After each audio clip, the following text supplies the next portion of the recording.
के आशीर्वाद है मोर काम के, दाई दादा के आशीर्वाद है मोर काम के।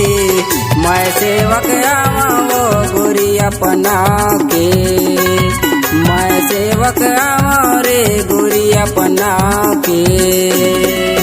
दाई दादा के आशीर्वाद है मोर काम के, दाई दादा के आशीर्वाद है मोर काम के।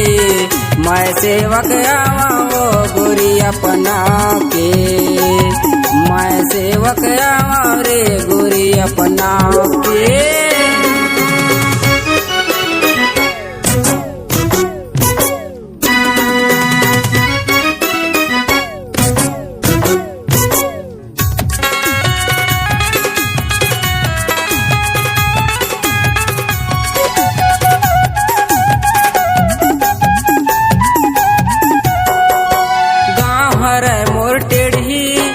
जिला हराय बेमेतारा, तहसील हमर थान खमरिया है, पोस्ट ऑफिस बेलतारा।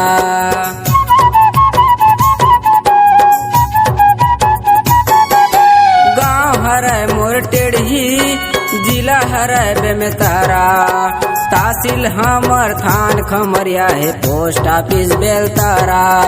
तहसील हमर थान खमरिया है, पोस्ट ऑफिस बेलतारा। हे गाँव गली के सबला माया है अपन काम ले, गाँव गली के सबला माया है अपन काम ले।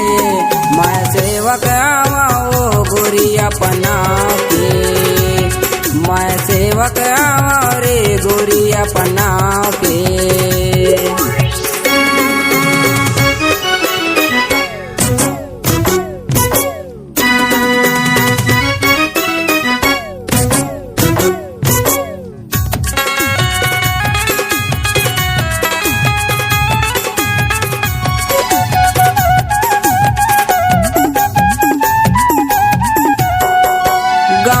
लीला घुमा दूँ मोर पाराओ, आबे रानी मोर घर महर साहू पाराओ।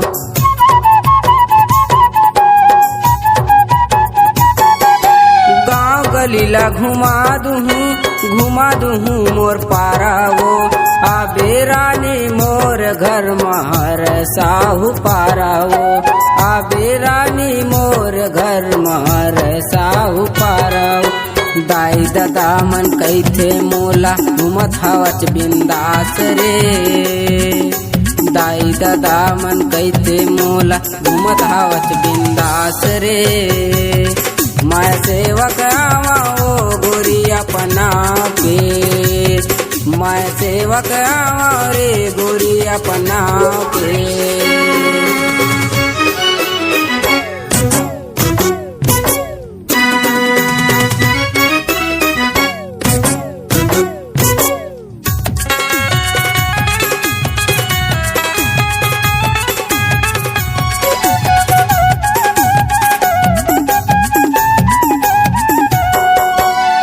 खमरिया मतोला वो रानी मैं हाँ वो घुमाहूँ, के पलेट तना सखाबे तोला मैं खवाहूँ।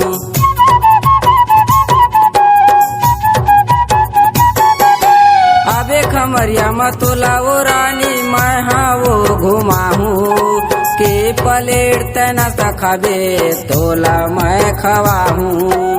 के पलेट तना सखाबे तोला मैं खवाहूँ। एते गली गली के मन मोलाया पन मान थे, गली गली के मन मोलाया पन मान थे। मैं सेवक आवा रे गुरी अपना के, मैं सेवक आवा रे गुरी अपना के। सेवक आवा वो गुरी अपना के, मैं सेवक आवा रे गुरी अपना